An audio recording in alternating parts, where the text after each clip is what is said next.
Nothing rides like a Hacker. The Hacker has the softest ride of any of them out there. It doesn't beat you to death, and it's a very speedy boat. It's a very seaworthy, fast boat, and very dry for this type of boat that it is.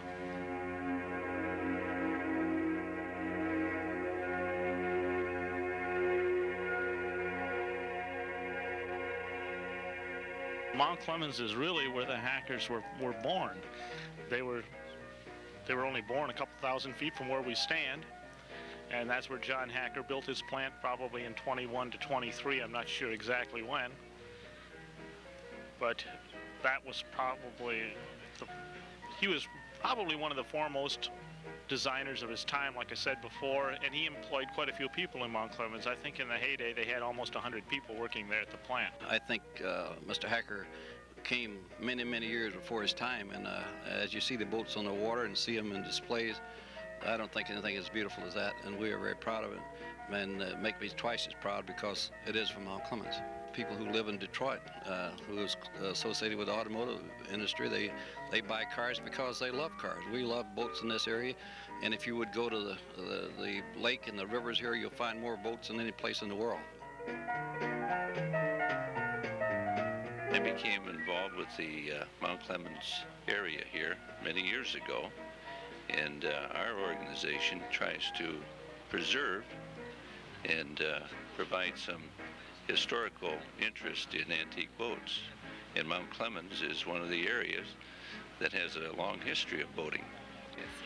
Tom Flood is he's been associated with the Hacker interest since early childhood. His father used to work for Hacker, so Tom has a long relationship with Hacker, and I would say he's probably in the antique boating world as Mr. Hacker as we know him.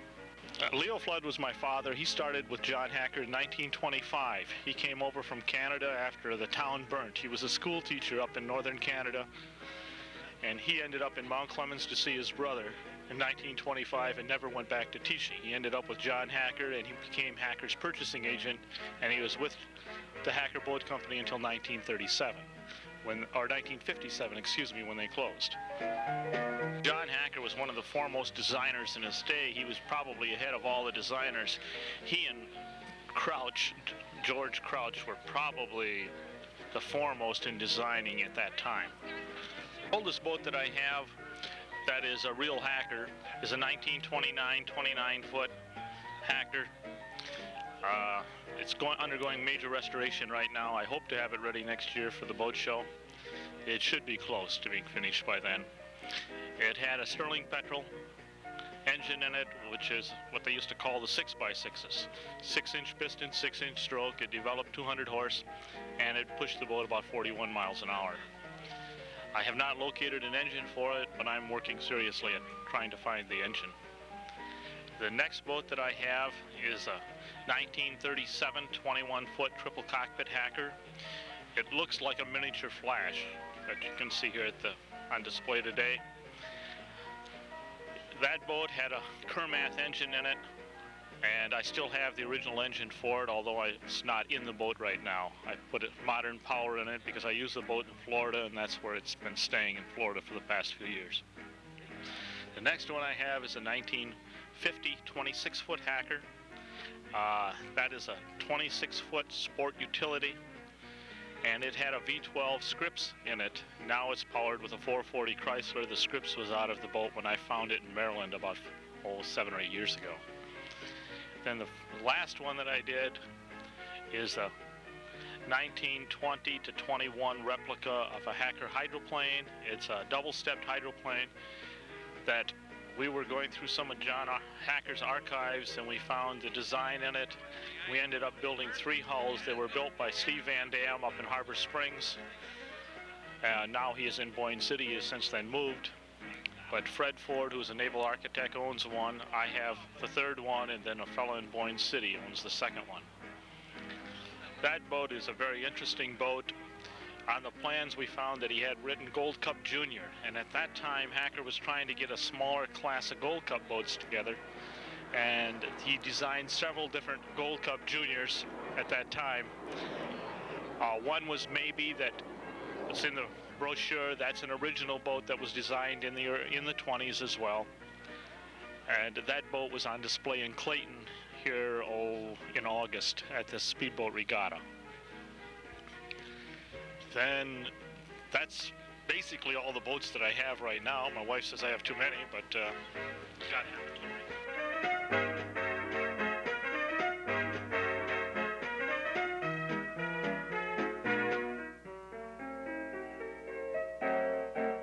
Andy Tinnerman is a longtime antique boater also, and his boat, the Raven, is a Hacker that was used during World War II as a target towboat.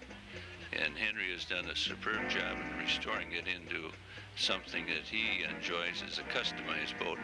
It has a unique engine. It's a Kermath V12 cylinder engine, and it's one of the few that are around running today.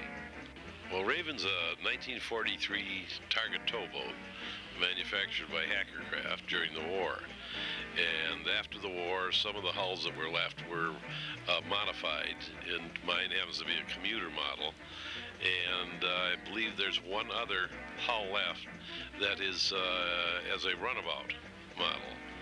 But the Raven has the original model Kermath V12 Sea Raider Special, which is still running and doing very well. The original configuration on the Raven, the cabin, commuter cabin, was not there in 1943. It was a flush deck with just a windshield and a cockpit forward. And some models were also radio controlled. And sometime after the war, Walter McGinnis of Eldridge McGinnis designed the commuter top for the boat, and it transformed it from the original target towboat deck line to the commuter that it is now. Raven is such a fun boat to run. It rides so well, especially when it's a little rough. We like to run down to Detroit from Harson's Island, and you have the open Lake St. Clair. When the wind's blowing, the harder the wind blows, the more fun it is. It's just an excellent riding boat, and it's a thrill every time. I actually found the Raven laying in a field in Florida, and had a problem with the engine, and I kept calling around until I located a chap by the name of Peter Henkel in Harson's Island. And he was looking for an engine for his boat. And I indicated I knew where there had been 2 engines, and he asked if I would look into it, which I did. And one of the engines had been sold, the other engine was still there. I purchased the engine for him for $2,500, which seemed like a lot of money, but it really wasn't. It was a very small amount of money for what he ended up getting. I did not see it. It was shipped directly to Florida. He was in Fort Lauderdale, Florida. That's where he lived. And when he got it, when he first looked at it, he said he thought he'd probably shoot me. But once he looked a little closer, he realized that the engine was the exterior had deteriorated just because of age. But when he opened it up, it was brand new inside. And that's all the engine that's in his boat today. And it's very close to the original serial number. I saw the boat in restoration in Fort Lauderdale because it had been a derelict. I went riding on the boat at the Biscayne Bay Yacht Club show. We went out to Fisher Island, which is where Gar Wood had his home, or where his home had been. And we talked about summer times in Harson's Island, and he had gone to Maine a number of times. I brought him up to Harson's Island to see the property next door to us. And he said, I got to have it. And he got with my neighbor who wanted to sell it. And they spent a couple hours on the phone, and the deal was cut. And he moved in that summer and had the house raised and built a boathouse and had the boat trucked up here from Fort Lauderdale, and it's been here ever since. Peter Hinkle is one of the early, early enthusiasts of antique boating. He probably has had one of the antique boats longer than anybody else. He probably had his early part of the 60s. 1960s, and his boat was originally called the Climax. At age 6, my father bought me a 14-foot rowboat, and we had a home in Grosse Pointe on the lake, and I used to row out to the freighter channel with it. He also had a 16-foot Dodge little race boat, and that was he and I were buddies. And 2 years after this happened, he passed away, and I was left. I still had a boat, but my mother sold his boat, his 34 Ford Plymouth Roadster with fender wells and everything. But my uncle took me under his wing, and he had a 38-foot Matthews cruiser, and I spent all my summers for many, many, many years on this. And in later years, I did get a smaller boat, a 12-foot Penny and Dinky. But I was along the waterfront all the time, and every time a speedboat came into the gas dock or came into wherever we were, I was down there with my tongue hanging out, hoping I could go for a ride. Went to Jefferson Beach many times and went for rides in the speedboats, 50 cents for about 2 minutes. And in 1959, our neighbor, who had a boat called the Climax, decided he was going to dispose of it and that I was the person to have it. And he sold it to me for $1,000. It was a 1930 26-foot triple cockpit Chris Craft with a great big Scripps 6-cylinder engine in it. And this started me on the merry-go-round. In 1962, I bought the Scripps Motor Company because I was unable to buy parts for it, what was left of the company, and I still operate that today, supplying parts and rebuilding engines for the old boats, basically the speedboats. In 1972, I bought a marina because I needed a place to keep the boats. I was collecting more boats at this point. And I owned this until a few years ago when I found that it was getting beyond me. And I have restored several boats. I currently have a 1932 27-foot runabout called Maxine. All of the boats through the years have traditionally had the word Max. We had a little boat we were going to call Mini Max, but it never, I sold it. I was forced to sell it. I still have the Climax. It has currently been out of the water for 2 years, being fully restored, being brought back to as pristine as we can make it. I have the Maxine, which is the 1932 27-foot triple cockpit. This has the Scripps V12 in it. The Climax does have the original 6-cylinder in it. Both engines are very large, one being 700 cubic inches, the other being 900 cubic inch displacement. I have a little boat called Tornado, which is a 16-foot barrelback 1937 single cockpit forward Chris Craft with a modern engine in it, unfortunately.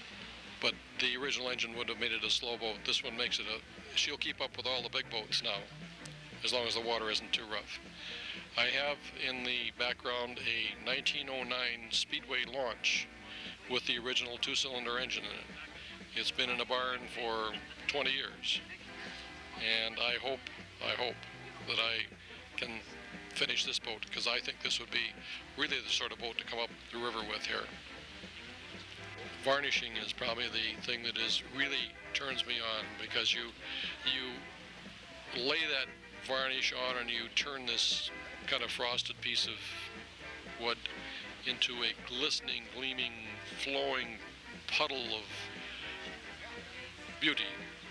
And that, I love to stand back and look at it after I've varnished it.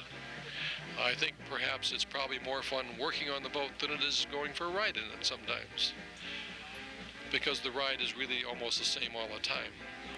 But it's also fun to pull in somewhere and have a bunch of people come around and say, "Isn't that gorgeous? Where did you find that old piece? I didn't know there was anything like this left," and what have you. But I think the thrill again of taking an old engine and working it over and making a thing of beauty of it, and then starting it up for the first time and hear it roar to life. And these engines are big, and they make a lot of noise. and that's kind of a thrill. Back in the early 70s, I was asked to join another boater who I didn't know, other than he had a speedboat too, to come to his house for a picnic and go into the boat parade in which they used to hold in Elginak on the 4th of July weekend. And that year there were 2 of us, the next year there was 4, the next year there were 8, and he always had a little party at his house. And we decided that it was about time that maybe we got together and made a little club out of this. There was the semblance of a national organization, ACBS, and I was one of the many spark plugs to start the Michigan chapter, or to get involved in the beginning of it. A number of people who are interested in the preservation of antique boats down at Lake George, New York, and Mark Mason and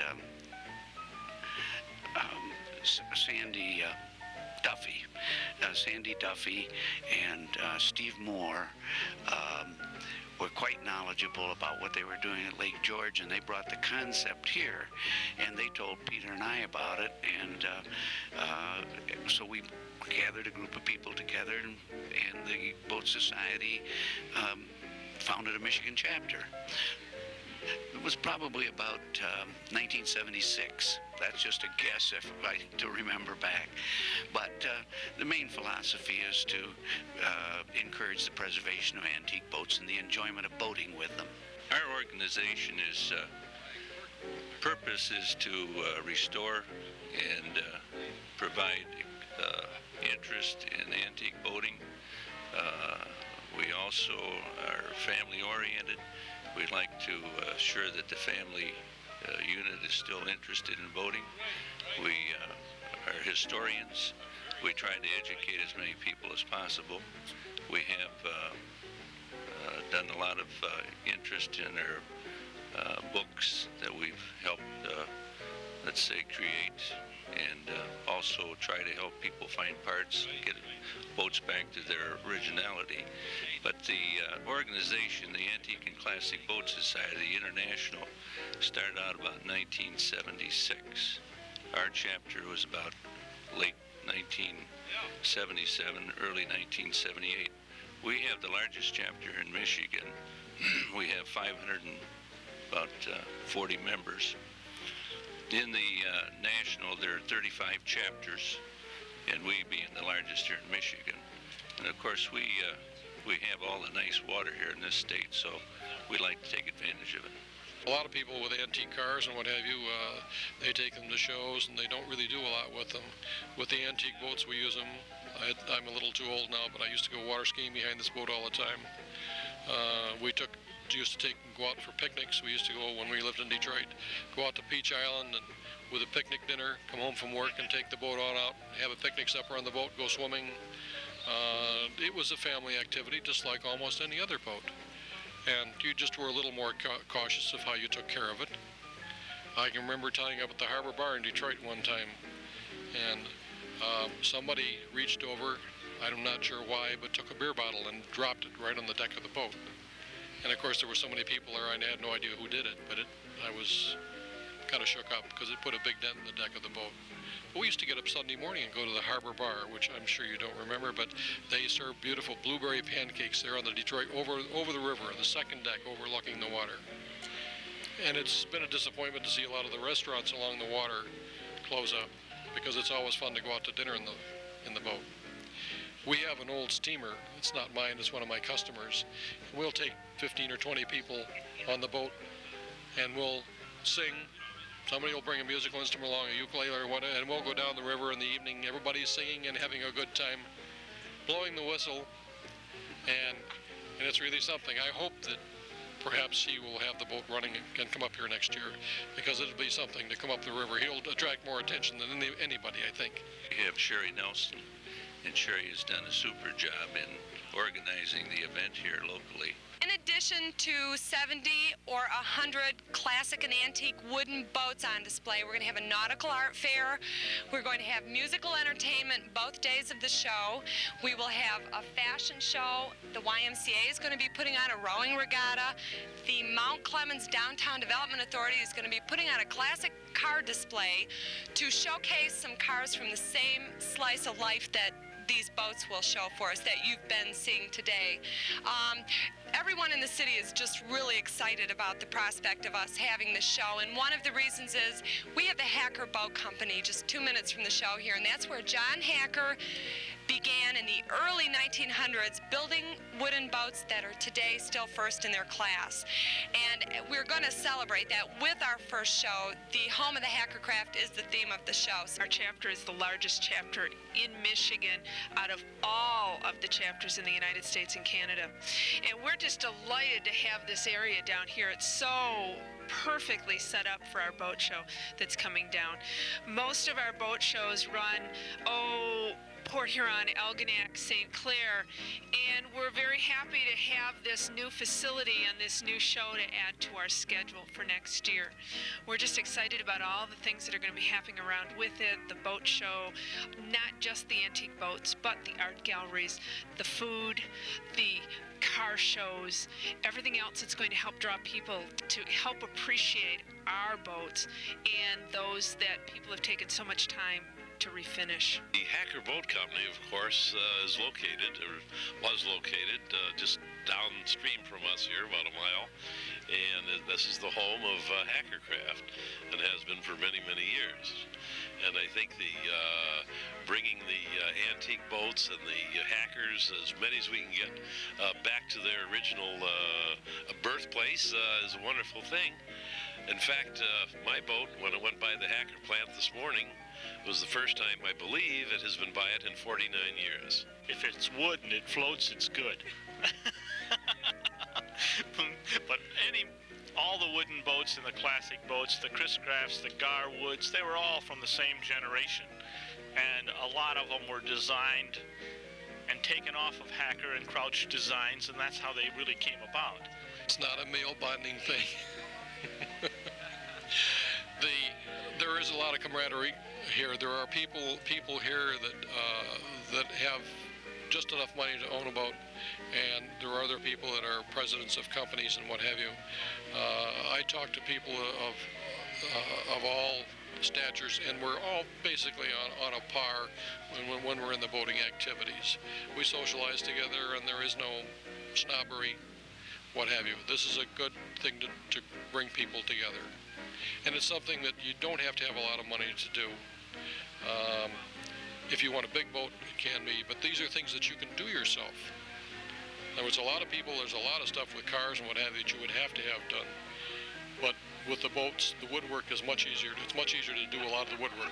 You just have to be able to stick to it and learn to do it. So I should be looking at the camera, probably tweaking my messages.